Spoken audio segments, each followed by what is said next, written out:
I gravitate towards telling the stories of wars. I mean, after the Civil War series came out, I just said, we are not doing another war. It hurt too much. It hurt. And those Civil War soldiers, North and South, in combat said, those had been in combat, said they'd seen the elephant, which I assume was the most exotic thing they could think of for what combat is, which is unlike anything else anybody could experience. When your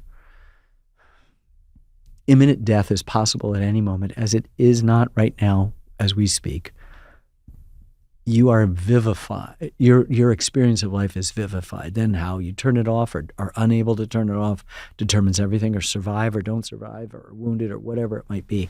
It's so transformative, and one presumes quite correctly that wars reveal the worst of us. They also reveal the best. Yeah. And they become stages, theaters. They even call wars theaters, where you can see played out just unbelievable dynamism. And that's why, when I'd heard at the end of the 90s that nearly 40%, I think that was the figure, of graduating high school seniors thought we fought with the Germans against the Russians in the Second World War. Mm-hmm. And that 1,000 veterans, American veterans, were dying each day. That number is way smaller than that because of the actuarial tables. Yeah. I just said we're going to do World War II. And before the ink was dry on World War II. Kind of based on that factoid? Just on those two factoids. And then before the ink was dry, we were locking it in December of 2006 for a broadcast in the fall of 2007. I said, we're doing Vietnam. And 10 and a half years later, in the fall of 2017. I'm picturing you wearing like army fatigues. No, I said we're going to do, well, actually, when we were locking Vietnam in December of 2015, a month before the Iowa caucuses, out of which Donald Trump was not supposed to emerge, I said, we're doing the American Revolution. And so we've been plowing that. They're always the most complicated things to work on, the most moving parts, the most susceptible to hagiography, hero worship, susceptible to common stuff. Betsy Ross didn't do this. Nathan Hale didn't said, I regret that I had one life to give. No one said, don't fire till you see the whites of their eyes. There's lots of stuff to let go of. Yeah. And most people have never even heard of the things I've said anyway. But I would also argue like they were never especially useful. They weren't useful, like wooden teeth and and telling lies. Everybody tells a lie. Chopping down cherry tree. All this stuff keeps you. I've never seen any of your documentaries. Speaking of liars, I'm kidding. You just had to say. I don't know who you are. Anyway, this is it's the history, as Tommy Vallely is his name, Corporal Tommy Vallely now. Older than me and alive, thank goodness, and still working in Vietnam. But it's the history of the world, and that there you can find in this stuff the real nub of who we are. Yeah, I hadn't watched The World at War, the BBC one, and I watched it. It's 26 hours. Yeah, and well, all right. Here's before I even say, do you watch stuff like that before you start to see what's left on the bone, so to speak? I'd seen it on. No, I the second I decide to do something, I don't watch anything that's done. Got it. So I'd seen it or parts of it as a kid, and what I understood is that it's pretty much top down. And so what we did is we took 4 geographically distributed American towns: Waterbury, Connecticut; Mobile, Alabama; Sacramento, California, each with about 100,000 people on December 7th. 1941, and then tiny Laverne, Minnesota, and told the entire story of the cataclysm, the greatest cataclysm in human history, World War II, through their eyes, and a couple of ringers. But it's trying to be bottom up as well as top down. You knew what was going on, but you also needed to know the guy who's in the water outside the Indianapolis where the sharks are taking down. Like, you're this far away, we're both hanging on a piece, and all of a sudden you go, and he never sees you again. Yeah. And you want that story, or the guy who's up in a bomber plane and he's ladling out the blood, or the guy who can't hold the joystick of his bomber because he's just killed so many Germans, and so he has to do that. And to this day, his wife knows which cup of coffee, which hand to hand the cup of coffee. Do you think those guys, do you think that there was, you watch it and you're like, this is so awful. Awful. It's so awful. You want to scream watching it. Yes. I was sending clips to my friends, like the fact that I ever said anything negative about anyone from that generation, it's like, I take it all, but I did not know. You did not know. And in fact, the argument about the atomic bomb, it's easy for us to make a kind of moral thing about why would you use it and unleash this thing. But the estimates for the number of years and dead are so outrageous. By the time the Japanese surrendered, there were 292,000 combat deaths, a total of about 408, 410 total deaths, meaning missing, accidents, all this sorts of stuff. So that's a lot.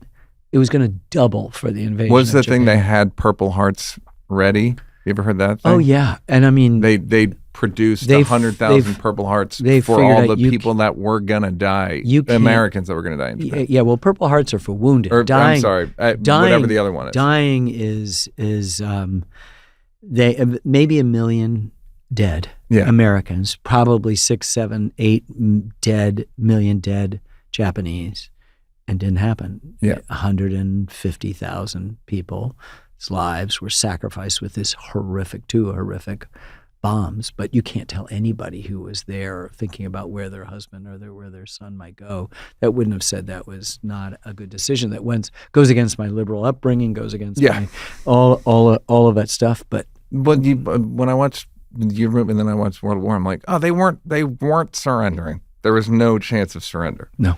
The question I was going to ask is, do you think that generation, there's like a humility to not talking about it, but also do you think it's just like self-preservation and PTSD and like, I don't want to think about it? The Depression, that's a really good question, Neal. Finally. Yeah, how far into this we're done. Thing are we? Let's see if you have a good answer. We can get the fuck out of here. But if not, we got another half hour. Shit. Okay. So the Depression tempered people to do without and understood about shared sacrifice. Second World War asked for extraordinarily stepped up shared sacrifice, which everybody knew how to do. And there was a stoicism. There was no reason to land at Omaha Beach. There was not a reward financial that you were going to get. There was not territory that was going to be claimed for the United States. It was for an idea. It's really a powerful thing. Yeah. And even the revolution is more complicated. There's so many loyalists. It's a civil war. Our civil war is a sectional war, one part of the country against the other. But our revolution was a civil war, and families were torn apart and killed each other. And it's pretty spectacular. But I think with regard to the greatest generation, they had a stoicism. I probably think there is as much, if not more, PTSD out of that war, just because of the sheer number, 16 million people in uniform. Not all were in combat, but do the mathematics. The Vietnam generation is a little bit more exposed. It's in a post-World War II psychological world, analytics, Freudian stuff. It's a war that's unpopular. More than half of the country was against it. So things were exposed and raw, and it permitted people not to retreat. But I found many of the veterans, they lived with it every day. The man who couldn't hold the joystick, he'd wake up after horrible dreams, and she would just look at his hands coming into the kitchen. He's sleeping later because he's having bad nights. Still, successful businessman, good family guy, living a good life, married to his sweetheart who he married, during the war. Now dead. Quentin Annenson was his name, from Laverne, Minnesota. And Jackie would hand him the cup of coffee to the hand that wasn't shaking. So late into his life, that was still a calculus in the morning, which tells you the luckiest people can lock it away and put it away. I can remember things where people would come up to me and say, my dad told us he was in the Battle of the Bulge and they took over a Belgian farmhouse and there was a pretty girl or there was a wine cellar and they all got drunk. And then he watched your thing, and you had pictures of these Americans wounded and freezing to death in the coldest winter on record in Europe. And they're being lifted, and we have footage of this, like cordwood, just stacked bodies, like as they're almost cutouts, and thrown in the back of a flatbed. And they said, Dad just lost it. And all of a sudden we heard about best friends that they'd never heard of, that had not been told to fathers or mothers or brothers or wives, certainly not sons and daughters. And they came out. So I think it tells you a little bit about the power of narrative to be able to open up not just the story and tell complexity. In fact, my editing room has a neon sign in it that says it's complicated in lowercase cursive, because I want people to know that there isn't a filmmaker alive, myself included, that when a scene's working, you don't want to touch it. But we're obligated to touch it as we find out new and perhaps contradictory and therefore destabilizing information. So I want that courage to be able to destabilize, because there's somebody out there who's going to have a revelation. And one of the greatest things is doing an interview and changing reels when we were shooting film and taking the 3 or 4 minutes, and you'd hear, honey or pop, you never told us that. And so you realized that you were there at the birth of express memory. And some of that memory has been locked away, and understandably the key's thrown away in that part of the brain we're not going to go to, but something opens it up. Maybe it's later in life, maybe the loss of friends of that time just dying of old age that survived. Whatever it is, we've been the beneficiaries of people willing to tell the tough stuff. I mean, just in Vietnam, we had a Gold Star mom. Why does she have to, what courage it takes to relive the worst day of her life when the car pulls up and the doors slam and these guys in uniform and a priest start walking up the steps. She knows exactly what they're going to tell her.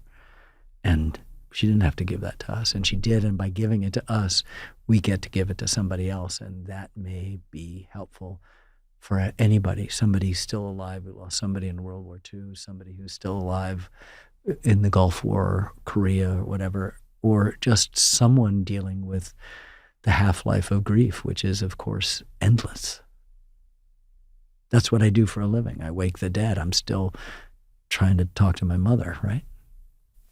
I'm trying to do comedy, bro. Hey, did you like that? Did you like that? Yeah, did you like it though? You want more? Don't want to work? Would rather watch videos of me grab-assing with people? First of all, go up here to subscribe, and then go up here to watch more clips. This is like when the weatherman says there's a high pressure system coming in. I'm not really used to the green screen.